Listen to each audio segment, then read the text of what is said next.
Beberapa waktu ini, jagat media sosial kita dihebohkan oleh viralnya fenomena spirit doll. Fenomena ini dipublikasikan pertama kali oleh publik figur kita di Indonesia yang berinisial IG. Dia mengaku telah mengadopsi spirit doll, bahkan memperlakukannya tidak jauh berbeda dengan seorang bayi. Hal ini kemudian diikuti oleh beberapa publik figur lainnya. Apa sih sebenarnya spirit doll itu?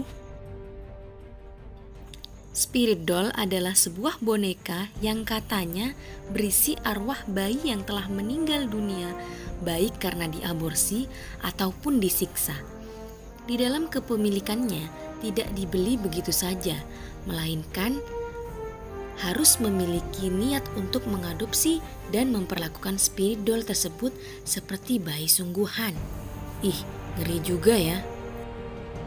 Bahkan sebelumnya harus dicocokkan dulu dengan golongan darah orang tua asuhnya dan ada mahar yang harus dibayarkan. Ada perbedaan harga antara boneka yang kosong dan boneka yang berisi.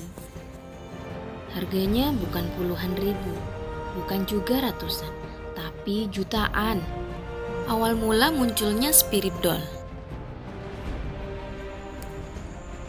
Spirit doll ini sebenarnya sudah lama terjadi di negeri asalnya yang memang memiliki budaya tersebut, yaitu negara Thailand. Di sana terkenal dengan nama Lukep doll, di mana boneka-boneka itu dipercaya membawa keberuntungan terhadap pemiliknya. Bahkan boneka-boneka tersebut diperlakukan sama seperti manusia. Misalnya ketika menaiki pesawat, maka akan diberikan tempat duduk tersendiri. Bahkan pemerintahannya di negara Thailand pun sangat mendukung kepemilikan spirit doll ini. Hal ini menjadi wajar apabila dikembalikan pada kepercayaan mereka. Namun yang menjadi miris ketika fenomena ini masuk ke negeri kita Indonesia yang notabene mayoritasnya adalah orang Islam yang tentu tidak memiliki keyakinan seperti mereka. Spirit doll bukan boneka biasa. Sesungguhnya secara hukum Islam bermain boneka apabila diperuntukkan untuk mainan anak-anak hukumnya boleh-boleh saja. Sebagaimana Nabi Shallallahu Alaihi Wasallam yang pernah melihat Aisyah radhiyallahu anha memiliki boneka kuda bersayap. Namun ketika spirit doll tersebut dijadikan sebagai sesuatu yang penuh dengan keyakinan menjadi sebuah penyemangat, terlebih diyakini sebagai pembawa keberuntungan, maka hal ini telah menjadi sesuatu yang keliru. Ketua Majelis Ulama Indonesia Bidang Dakwah dan Ukhuwah, Kiai Haji Khalil Nafis mengatakan, ketika boneka dipersepsikan sebagai anak yang hidup bernyawa yang dibeli puluhan juta, tentu itu berlebihan, yaitu mubazir dan israf yang hukumnya haram. Begitu juga kalau boneka dijadikan persemayaman arwah atau makhluk halus, maka hukumnya haram. Pastinya itu jin yang mungkin akan menjerumuskan. Menganggap boneka mempunyai kekuatan yang dapat memberi keberuntungan dan kebahagiaan, bahkan dikultuskan untuk mendapatkan rezeki dan ketenaran, pastinya haram. Kalau bonekanya disembah, pasti itu syirik, karena menyebutkan Allah Subhanahu wa Ta'ala dengan makhluknya.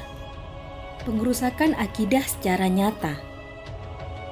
Perlu kita sadari bahwa terjadinya fenomena ini tidak terlepas dari kurangnya benteng negara terhadap penjagaan akidah umat Islam, sehingga umat kurang memiliki kemantapan terhadap orientasi kehidupannya, terlebih terhadap kehidupan pertanggungjawaban setelah kematian.